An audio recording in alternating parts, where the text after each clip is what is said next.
And now it's time for Stockton Alive, and here's your host, the one and only Nate Knott, after being at Stockton Con playing Adam West. Here's Nate.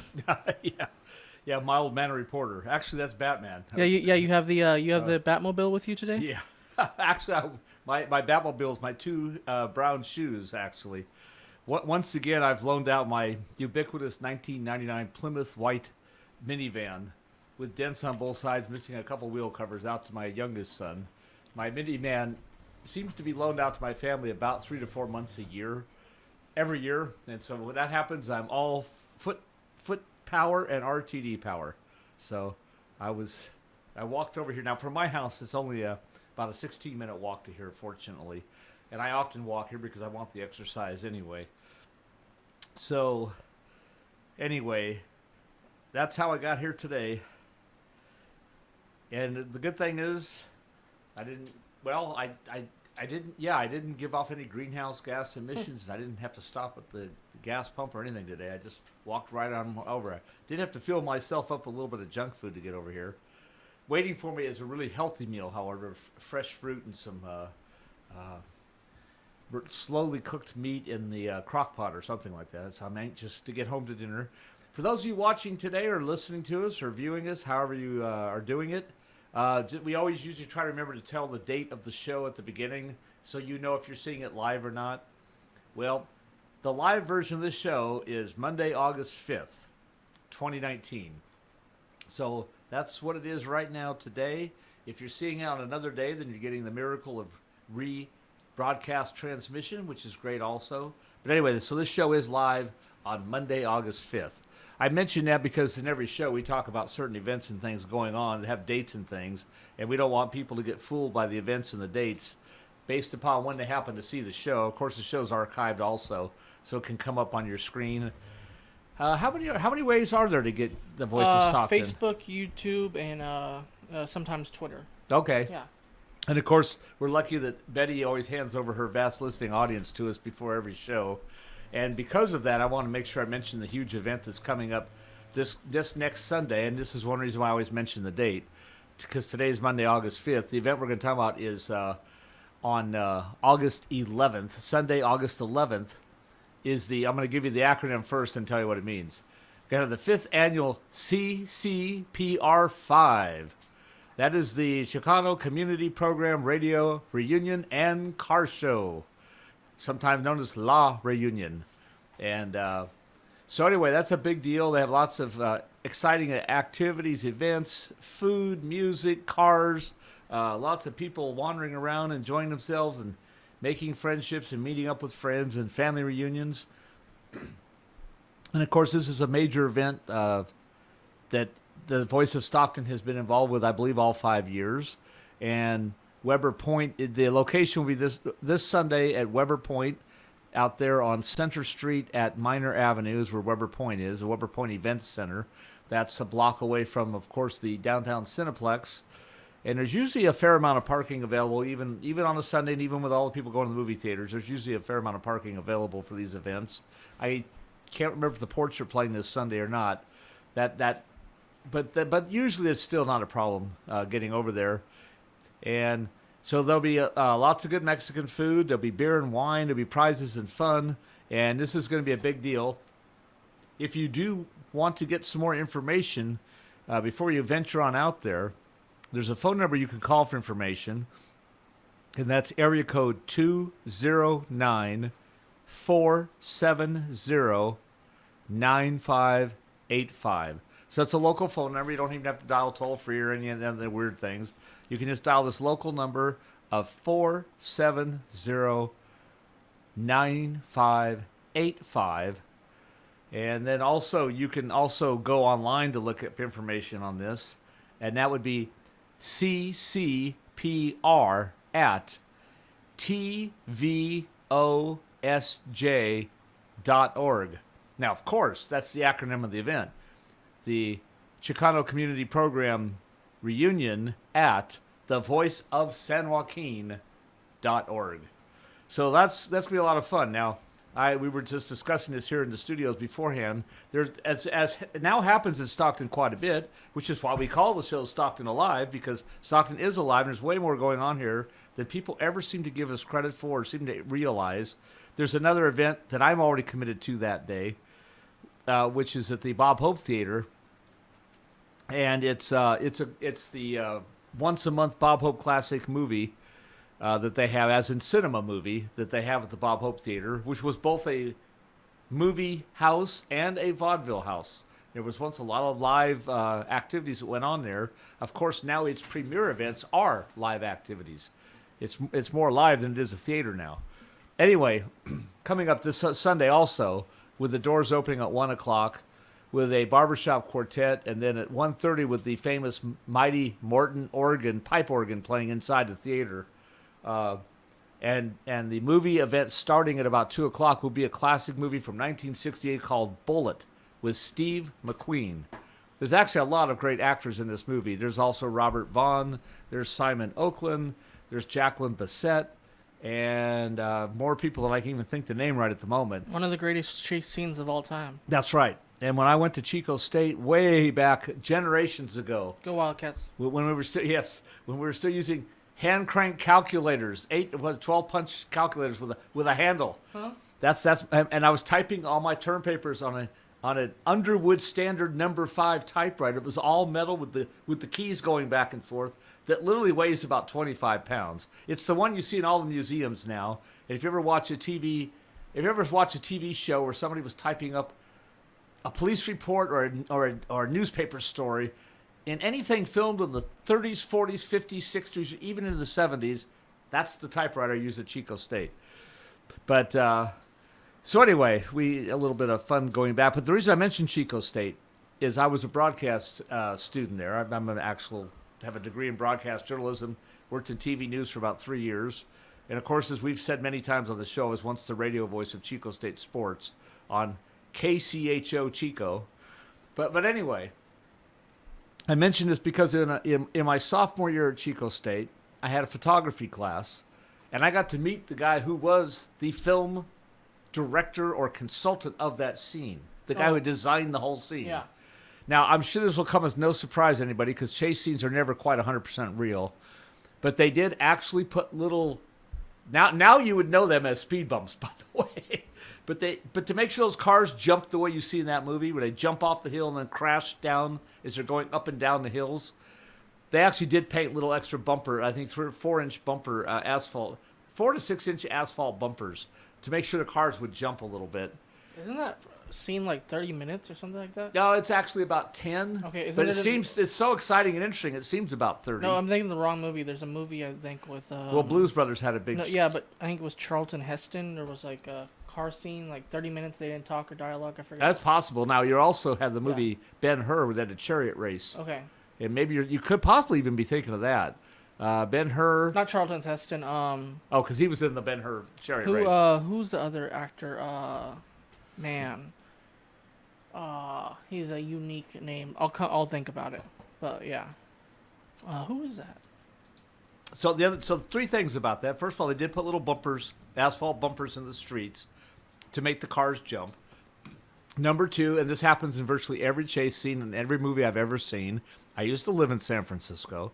Can't say I have all the streets memorized and named and all that, although at one time I kind of knew them. Because I never drove a car in San Francisco, for one thing. I rode the bus, the Muni. But they don't exactly respect geography. They start downtown, somewhere in the area of Sutter and California Street and somewhere else. And probably it's just below Nob Hill, I think, where they start the scene. And actually, they come out of a car wash near the Embarcadero before the scene actually really gets going. That's where he knows he's being tailed. But anyway, and that area by the Embarcadero is all highly developed with hotels and the Embarcadero Center. And none of the stuff you see in that movie exists. In fact, it's great to see an old movie like that, to see what used to exist in certain areas of town. But anyway, they wind up eventually on Highway 1 or 101 or something, and they're out in the sand dunes. I know they go through the Marina District also. One of the interesting things, and this again happens in virtually every chase scene you ever see in a movie, if you look carefully, In fact, and this would include a boat chase scene or an airplane or any kind of chase scene. They passed the same green Volkswagen about 6 times.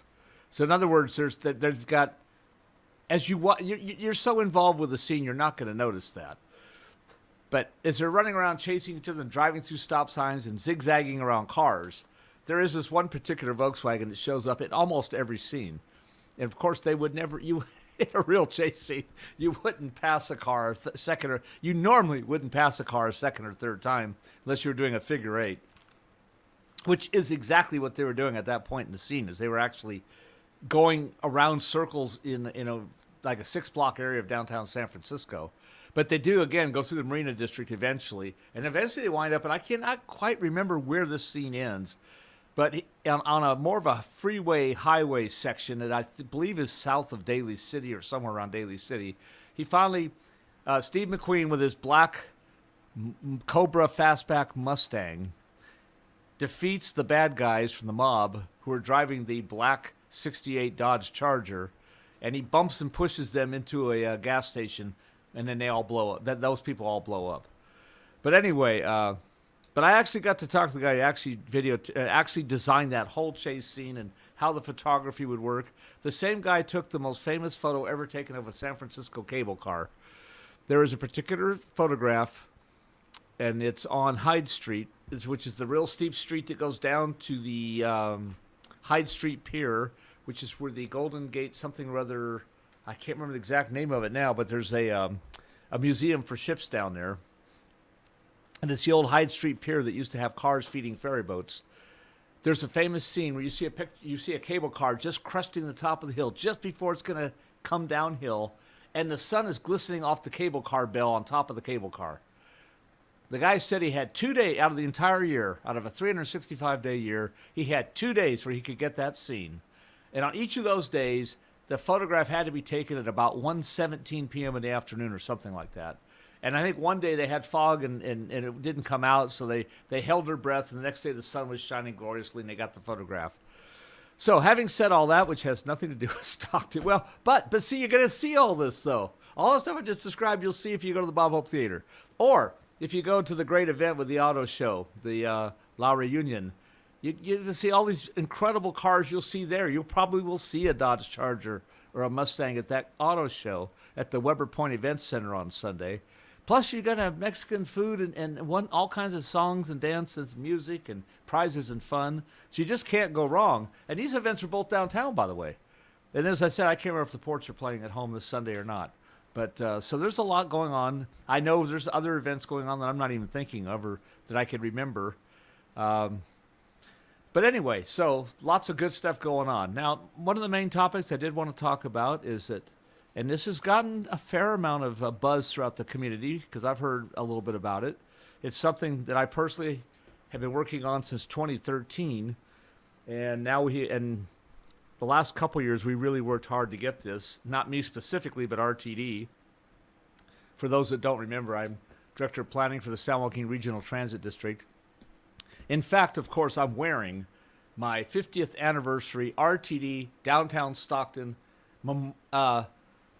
souvenir Hawaiian shirt today, which has an RTD electric bus on it, an RTD hybrid bus.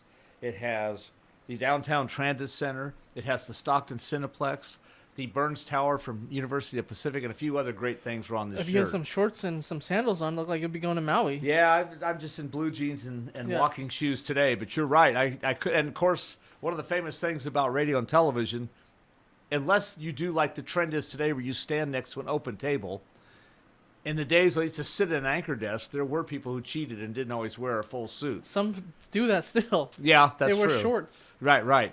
Yeah, that's true. So anyway, I've got my RTD Hawaiian shirt on as I talk about this. This is from our 50th anniversary, which was in June of 2015. Speaking by the of way. movies, I know this is like a different subject. I know I don't want to get That's you okay. off track, but you ever watch Broadcast News, the movie?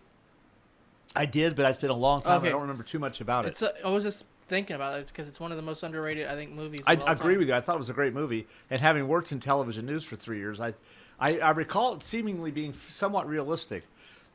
I shouldn't say somewhat. I remember being impressed that it was as realistic as it was. Yeah, it was a James L. Brooks movie. Yes. Who's the main star? No, of and that? yeah, and that was a pretty good movie, and there, had William Hurt was in it, and Holly Hunter and Albert Right. Brooks. Yeah, and you had all the elements of broadcasting. You had egos, you had smiles, you had cap teeth. you had couples behind the scenes. Yeah, couples behind the scenes. You had but this is feuds going on and people Yeah. liking each other. When I started at KHSL TV in Chico, the first thing I learned about my second or third night there as an intern taping the 6 o'clock news is that the two anchors didn't like each other. But you never know looking at them on the air. And then I don't remember her name anymore, but she left like a week after I started there. So that problem kind of solved itself at the moment. And then a student, a student of mine from Chico State, then within 6 months became the anchor woman. Angela Story. I still remember her name today, and I remember once about 1992 or something, I saw her hosting weekend news on CNN, and I've never seen her since. But there she was, Angela Story from. That's when CNN was big deal. When Ted Turner ran it. Yeah, that was when Ted Turner had the only cable news network in the nation. They did the awful Time Warner merger. Yes, AOL merger. yes, that horrible, ill-fated merger Basically, seemed to have hurt everybody. Ted Turner regretted it. Right. But anyway, so when CNN was at the top of the world in news, cable news anyway, CNN headline news on a Sunday morning was a big deal. And she was hosting it nationwide from the CNN headquarters there in Atlanta or wherever they are. Yeah. So anyway, and Chico State, as we mentioned, we won't go into a big deal about that now. It is a preeminent broadcast school in California. Between Chico State and San Francisco State, about 80% of all your newscasters. And just like on the East Coast, Rochester provides 65% of all the sports broadcasters in America. Syracuse. I'm sorry. I always confuse the two for some reason. Yes, Syracuse. That's what I meant. University of Syracuse cranks out almost like an assembly line. Just cranks out broadcaster. Was Bob Costas also from there? Let me double check. We know that. I think the Albert brothers were. There was at least three Albert brothers broadcasts. Two of whom had broadcast the Warriors at a different time. Steve and Marv is the older brother, who's really old now. And Marv's son is Kenny Albert. A lot of people don't know that. Yeah. And Marv Albert's the one that made Say Yes famous for a basket being made by the New York Knicks. He's actually a really good hockey broadcaster, too. That's right. He's actually known nationwide primarily for basketball, especially from his NBC days when the Bulls were winning a bunch of championships. And now, of course, he does ABC, and he's done a lot of the Warriors championship games. Yeah. But basically, he actually was known, I think, on the East Coast as much or more for anything as being a hockey broadcaster. New York Rangers. Yeah, New York Rangers in Madison Square Garden. Bob Costas, Syracuse grad. I thought he was. One of the first big ones. Okay. And then Hank Greenwald's from Syracuse, the former Giants broadcaster, just died recently. Yeah, Sean McDonough. And Sean McDonough. And then, we could, I know we're leaving out a couple really big names, but that's okay. The viewers will just probably be happy if we don't bring up Vince Scully too much today. Okay, so anyway. Fordham University for Vince Fordham, Scully. That's right. And he was a busboy about a year before he became the Dodgers broadcaster. But anyway, in Brooklyn. So, and he was a Giants fan in his youth, a Mel Ott fan. Anyway, getting back to so RTD. I mentioned the Hawaiian shirt, and I got us all off track here. RTD is doing something that has been internally discussed for several years, approximately 7 years. And the last couple years has been negotiated pretty thoroughly, and it finally came to pass that RTD and Stockton Unified have agreed that rather than pay individual fares or buy individual passes and distribute them to individual students, very cumbersome, complicated, time-consuming, not very efficient process. And it also slowed the buses down with the kids having to come on and swipe all their cards and everything. Yeah. We finally agreed that we'd have a negotiated annual fee that would cover everything.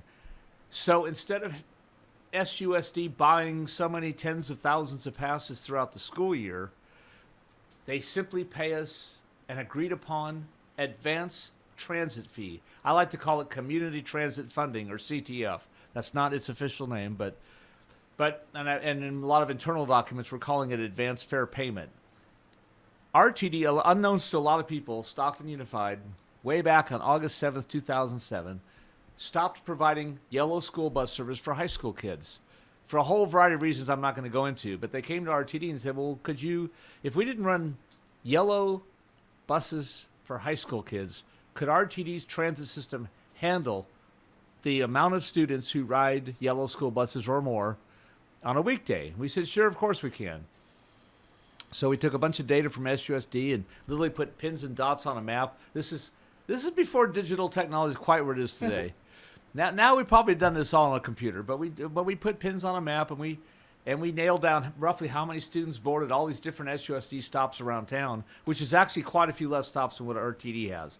SUSD used to have a few stops here and there with a lot of students. We now just pick them up at our regular stops all over town.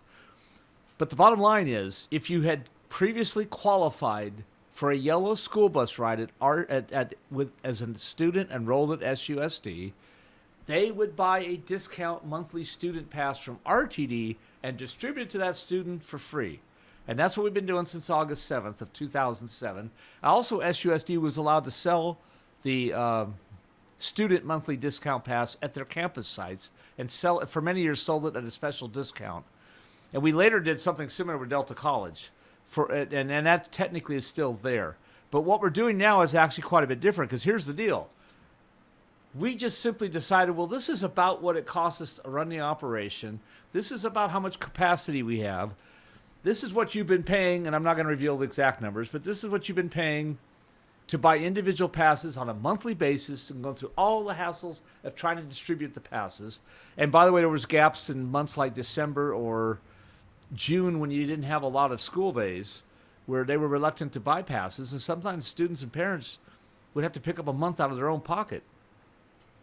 This took care of all that.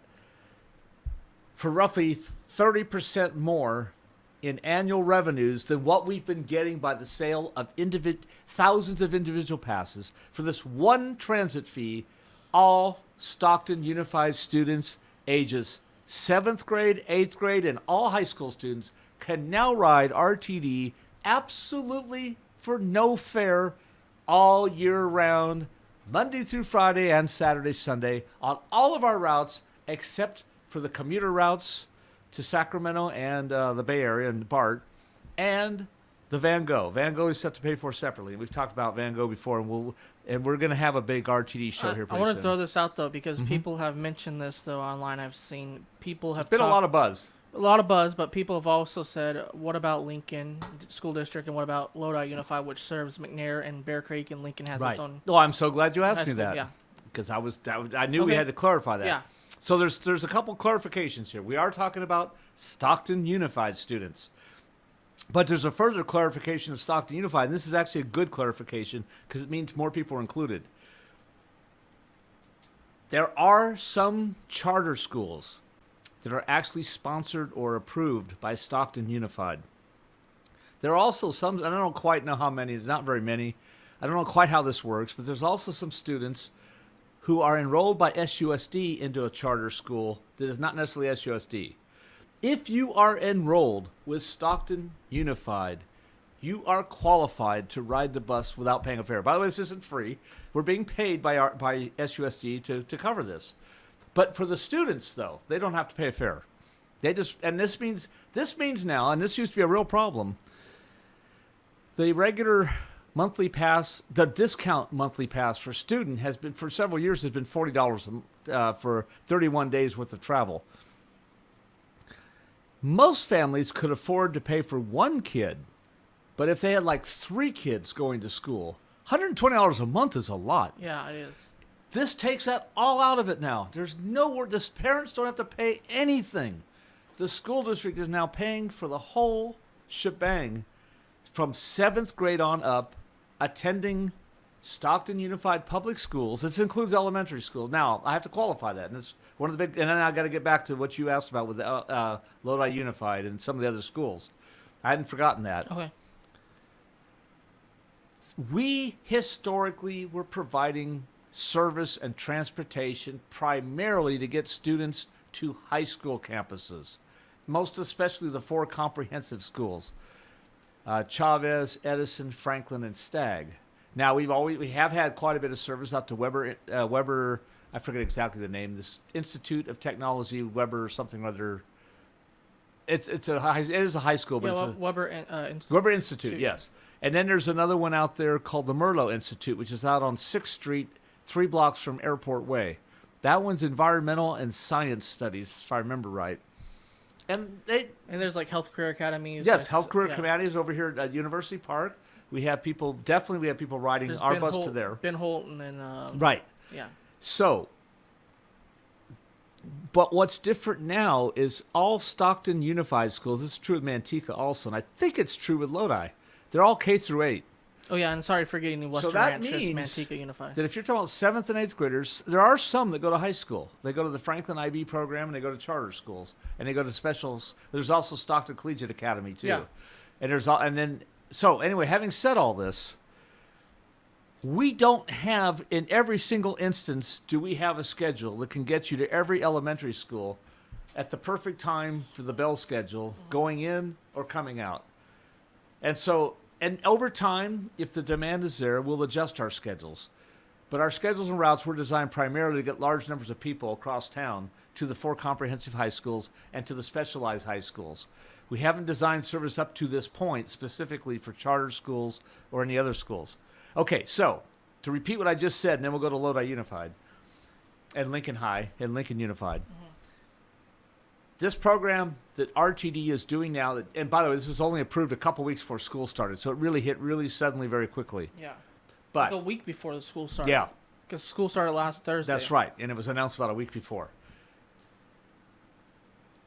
The program RTD has right now allows 7th, 8th grade, and all high school age students or grade students to ride, if they're enrolled with Stockton Unified, to ride an RTD bus to any Stockton Unified school, public campus, or, as I said, in some selected cases, special high schools or charter schools. Now, here's how it's supposed to work. They're supposed to show student ID. Okay, that's what's going to... that's why I was just saving that.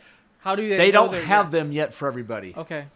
So we're allowing them to use other articles of their school like as a shirt or identification. something? Yeah, like a textbook, a class schedule, and some other things. Maybe a shirt they have. Right. So but we are working, but Stockton Unified, and the reason they don't have is because it was like we just announced, it was agreed to a week or two before school, and not all the schools have had ID. Some have, some haven't. How's RTD? I know the school district's implementing it and they're telling students, but is RTD going to any of these schools and basically... Yeah, we did outreach at all the comprehensive okay. high schools. We're going to go to back to school nights too. Okay, that's what I was just wondering of how that's been and we've been implemented doing so far. that ever since 2007, by the way. Okay, yeah. Yeah, so, and actually one thing that's happened is over the years now, we've been doing it long enough that it's been passed down from generation of kids to brothers, sisters, cousins, nephews, nieces, and all that. And so actually a lot of people are pretty familiar with our service as it relates to Stockton Unified. Now, Stockton Unified is going to get eventually, either we're going to issue them with their assistance or they're going to issue ID with our assistance. There is going to be a required ID pass down the road within a couple of months. The other thing is we're developing a phone app that students, for those students allowed to carry a cell phone, they'll have a phone app for Stockton Unified. So we're working on that too. And I forgot the name of it right now. So now, here's what happens with the other school districts. This was something we negotiated with Stockton Unified, and Stockton Unified is paying us a pretty good sum of money to make this happen. By the way, they're getting a big bargain, though, because if we didn't do this, they'd have to purchase more school buses and hire more drivers. Not that that's a bad thing necessarily. I'm just pointing out, I don't want anyone to think that we're soaking our Stockton Unified. They're getting a great deal out of all this, and they've been getting it since August of 2007. If they didn't think it wasn't a great deal, they wouldn't be doing it. We never would have had this new agreement. In case you're wondering, when we first started the program, and it was a much more comprehensive program when it started because we hadn't had budget cuts yet. The meltdown hadn't occurred, the big nationwide meltdown and the California meltdown, and the school districts hadn't had a meltdown yet because it started in 2008, and the economic meltdown started in 2009 and 10. But at the peak of the service, which is fiscal year 2009, we were averaging 3,250 trips a day, just Stockton Unified. Then you have all the other students, you had Delta College, and everything. We have a large, to this day, a great percentage of our weekday ridership is students. Now, yeah, Delta starts in a couple of weeks too. Right. In more recent times, this ridership had dwindled down to about 1,850 to about 2,100 a day for a whole variety of reasons I'm not going to go into. Part of which was Stockton Unified in budget cutting measures had been expanding the boundaries outward. You had to, long story short, you had to live farther away to be eligible for free pass. So they bought less they extended the boundaries, bought less passes, and there were less passes given free to students. They quit giving students free passes for magnet schools where they would travel across town and a bunch of other things. So that's why the ridership had dropped down. But that's all history now. Now you could enroll anywhere you can legally enroll for the Stockton Unified. You can now travel to that other high school for their specialized program, like like Chavez with music, Stagg with drama, Edison with math science magnets, and Franklin with the International Baccalaureate program. You can now travel across town, and you're going to get that free trip. But one other huge advantage with RTD service versus yellow school bus, most of these schools have all-day service. And the parents can come in for teacher conferences in the middle of the day if they don't have a car. And the students can come and go. And then when there's minimum days, when they get out early, they can also leave on one of our buses. Mm-hmm. Whereas when many students, when they rode a yellow school bus, they had one choice of one schedule a day in the morning and one in the afternoon, and that was it. Now they can get on our bus and not only get home, they could go to a job, they can go to the library, they can go to an athletic event, they can do all kinds of other things. Get dropped off to their maybe parents. That's right, or if they have to travel to work, grandparents' home or something, all kinds of, yeah, so that works out great. So now here's what happens with Lincoln Unified and Lodi Unified. Okay, perfect. When we first did what I used to call the advanced discount bulk purchase of passes by Stockton Unified, we talked to Lincoln Unified at the time. They weren't that interested. It should be understood that Lincoln Unified has never provided yellow school bus service for high school students. So they're not denying anybody anything because they've never provided it. One of the great misconceptions among the public, there is no state law requiring student transportation. Anytime you see a yellow school bus, it's because that school district voluntarily provides it. Now, some charge for it. I believe Manteca and Calaveras school districts now charge a transportation fee. Wow. I think you have to send in a monthly fee, and you get a book of coupons or tickets, or they have you on a roster or something. So there are some school districts. There's a lot of them now where it's not free anymore. I went to Calaveras. The service is there, but it's not free. Yeah, I went to Calaveras. I'm like, okay. I didn't even hear about that till like. Well, and that's a more recent thing, like the last 10 years or so, but somewhere around there.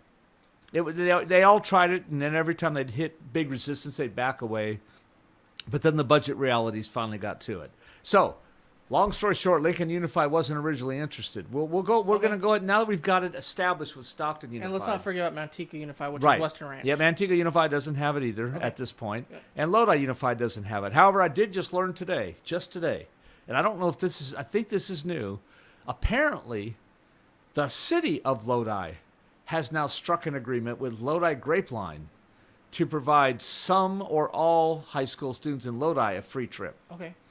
So apparently, this is sponsored by the city, not the school district. It's not Lodi Unified, and it's through a thing called LC-TOP. LC-TOP is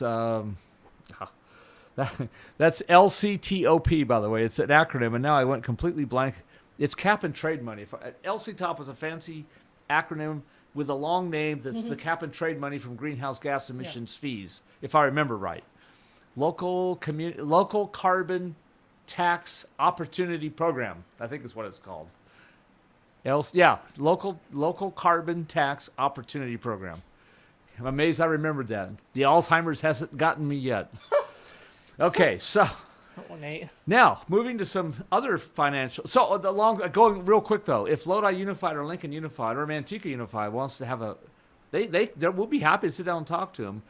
We are going to reach out to them and offer them the opportunity, by the way, to see if they want to talk to us. And it could be done as a partial program. It wouldn't have to be an all comprehensive. Yeah. They could do it for one school, for example. I mean, we're very open to how that could be implemented.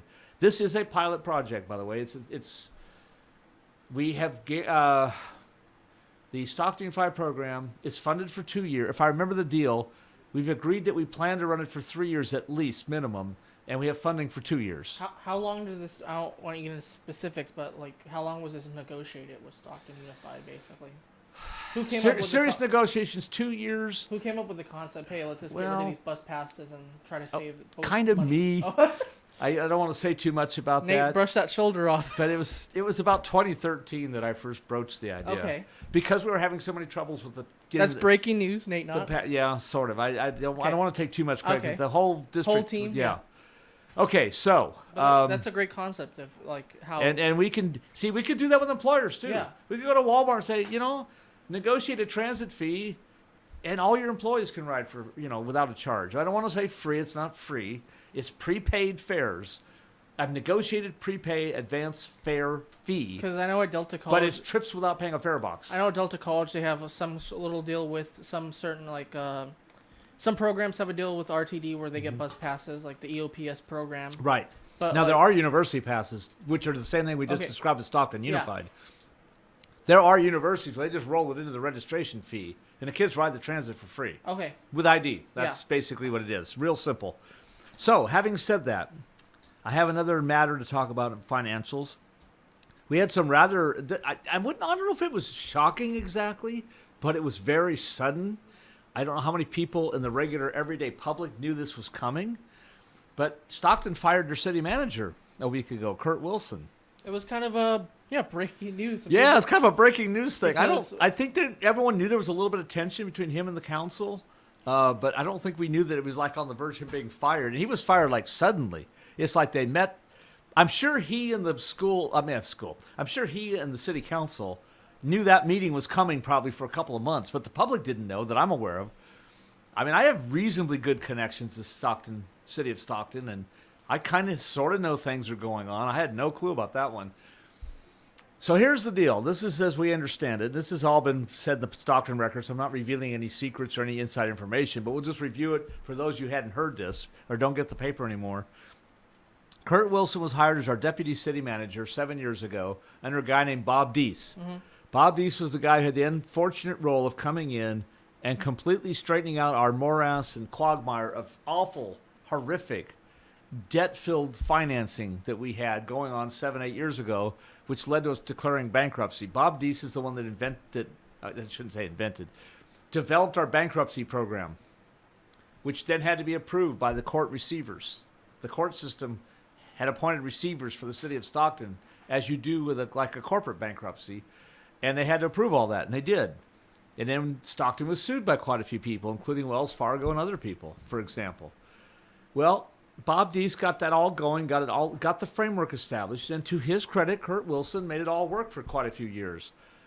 And we are now considered, and Kurt Wilson pointed this out in his farewell emails and tweets to people. It was just 3 or 4 months ago that there was a big newspaper article that Stockton, I forgot which, I don't know if it was Forbes or who it was, some business magazine, ranked Stockton, I think, in the top 100 of American large cities for having the best finances, the healthiest, best finances in the United States. We've gone from being bankrupt and just this horrible financial morass of, like a swamp, to now being one of the most respected cities. However, everything has its time and its place, and everything has a pendulum that swings back and forth. He was coming under severe criticism for being too tight with the reins for too long. And let's state this. The city manager, basically, his job, his duties are to oversee the day-to-day operations of the city, no matter where you are. Right. Because most cities have different ways they govern. The city manager oversees, basically, all the employees, the police department, the fire department, all these different components of City Hall. Right. And the mayor and the city council are just basically policymakers. Right, and they have to take information he or she and their staff provide them. Mm-hmm. Same thing with RTD. Our executive staff provides most information that goes to our board of directors. Yeah. And so to an extent, if you're willing to play a political game, you can almost guarantee your tenure for quite a while if you want to. To his credit, he had some very strict ideals he held to. Unfortunately for him, and actually for what it's worth, I do think he was too tight. That's my own personal belief. Mm-hmm. I mean, I'm not going to get into politics. This show is not supposed to really be about politics. And I know a lot of people were upset that he lived in Elk Grove. Well, yeah, I was coming to that, yes. Yeah, but yeah, you're right.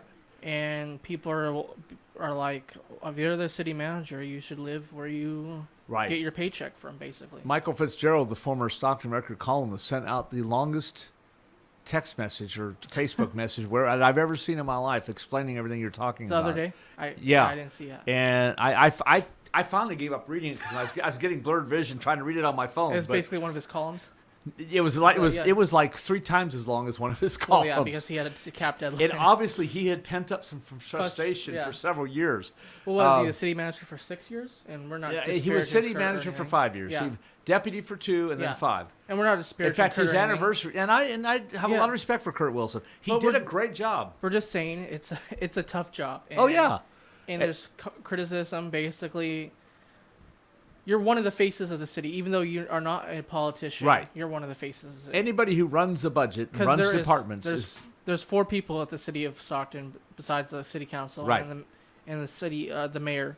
There's Kurt, and then there's I believe the city attorney, and 2 more city clerk, and I forget the last one. City clerk sets the agenda and also helps run the meetings. Yeah, city clerk, and there's one more position that are like the top 4. Yeah, exactly right. Yeah. And then you've got police chief and fire chief too. Which almost like having a cabinet of sorts. Yeah. But anyway, the city manager though does have to make the final proposals. We'll call them proposals. Has to put together the operating plan and the operating budget and the capital budget and all that, and the final proposals that go to city council. The thing, though, that got me was there was tension for a while. A lot of people thought some council members have been outspoken about Kurt, but there was recently basically saying, yeah, we have full belief in Kurt, and then a month later, he was let go. Yeah, well, here's where it came up with the controversy, and I just barely come down on the side of being too tight. Here's what many of us, I can't put me in there that much, but here's what many people have said that I more or less agree with, and it's kind of what Michael Fitzgerald was saying. Yes, we had to get out of the morass. We had to pull ourselves out of the swamp. We had to dry off, had to get cleaned up, had to get a new suit and tie on, and then we had to keep our clothes clean, and all that's true. But we have a $96 million surplus now, and it's growing. This is also an analogy I have from sports world. So college football is like this. You have you bring in a coach, rebuild the program, then you replace them a couple years later, and the person gets all the accolades. So we'll never know what truly happened, because there are city managers who's are like basically budget people who are basically following along saying you can spend the money on this and this.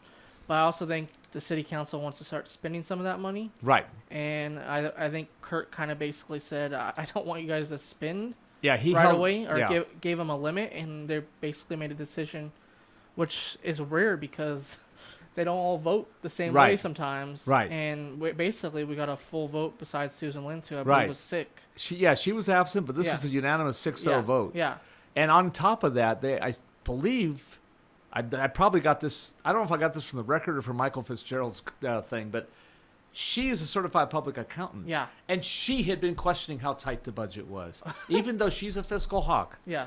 Now, here's where some of the people felt he should have been loosening up the purse strings a little bit. And the point we're getting at when you talk about loosening up the purse strings, we're not talking about opening up floodgates here. But there are certain things that can hit a point of no return if you ignore them for too long. The pool at Victory Park. Victory Park pool's a big thing. Oak Park, the ice rink. Oak Park ice rink. I think he was basically underneath the scenes trying not to allow the Fair Oaks Library to reopen. The Miracle Mile, I know it's private business ownership over here. He caught a lot of heat over the closure of the buildings closing. Over here. Yeah. Not so much that they were closed, but how it was done. Yeah, so they there's felt it was a little over the top. Yeah, a lot of people are saying that's a black eye on the mile, which I can agree with. An issue that I and some others have said is we can't keep losing trees. Yeah. He turned away arbitrarily, without going to the council, a gift of 500 trees or something like that. And his reasoning was, well, we could get them and plant them. We can't afford to maintain them. Okay. At some point, if you're going to have a city and you got a budget surplus of $96 million, at some point, you simply have to pencil in more money for trees. Also, the parks. There's a lot of complaints about the parks. And I have this. This is something with the county of San Joaquin, too. We've had great parks in the city of Stockton and great access, and Captain Weber was great about donating tons of land in the original core part of Stockton. But we have not been doing much with parks, and recreational facilities are becoming very... Arch Road is actually a city-owned facility, I think.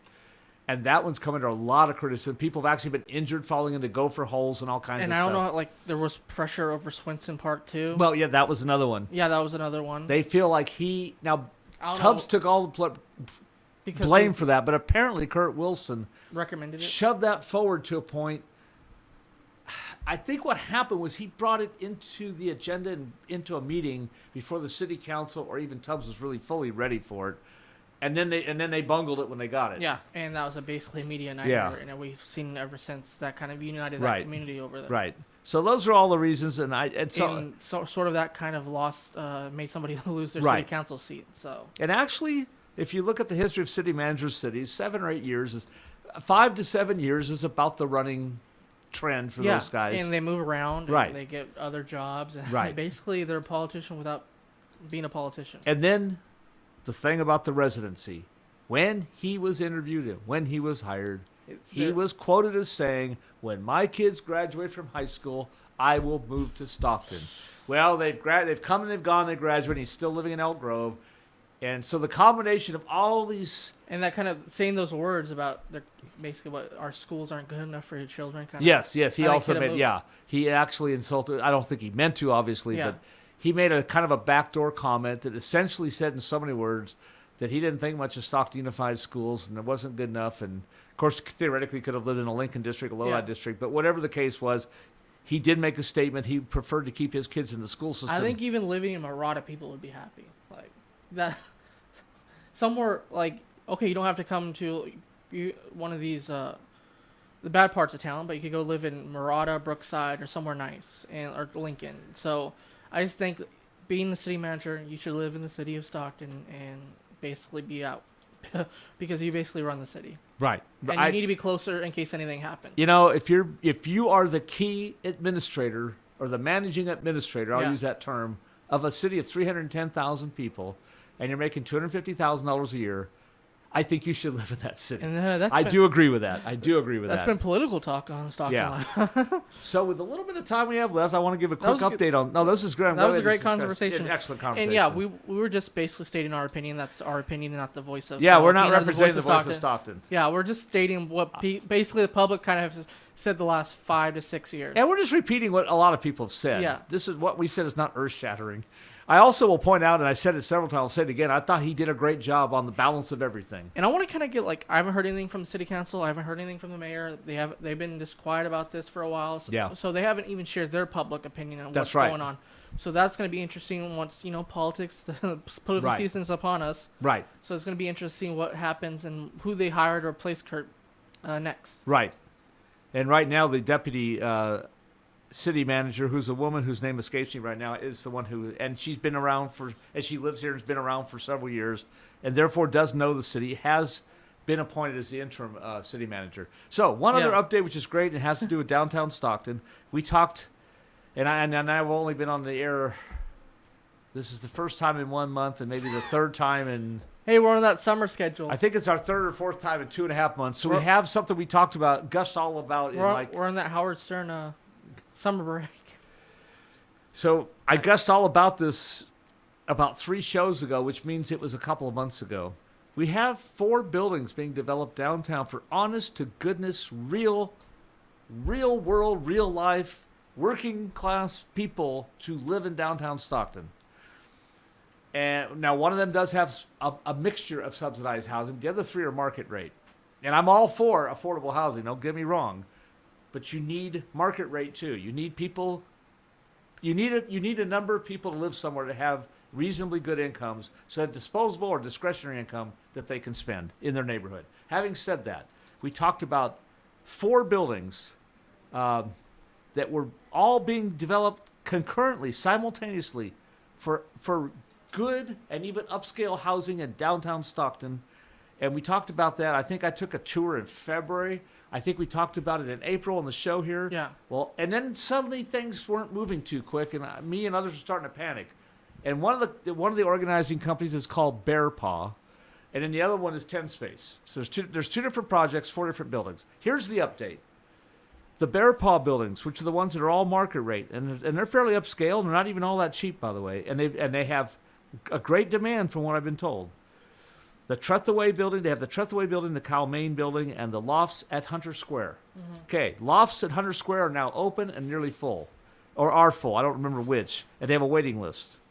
Okay, so one building, and that's the one above Casa Flores in downtown on Weber Avenue, across the street from the new courthouse. That one's already there. People are living there.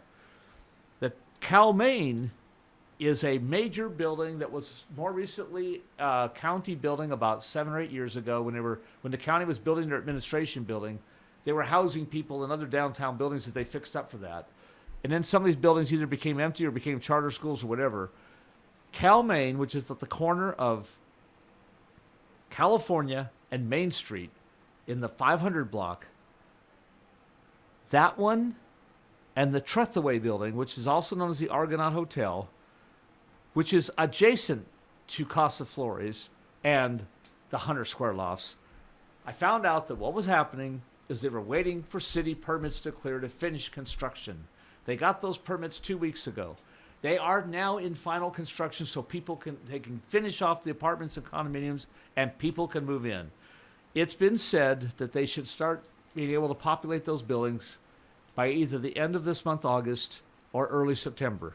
Then, lastly, there's the medico-dental building, which I've talked about numerous times on this show, which is now called the Medici Lofts. That is 10 space, and that has never stopped construction. It's a separate project from the one I'm talking about. It is a mixture of subsidized and market rate. And it's floors 3 through 8, I believe, that will have residential. The 2 ground floors will have retail, including a coffee shop and a lounge, we've been told.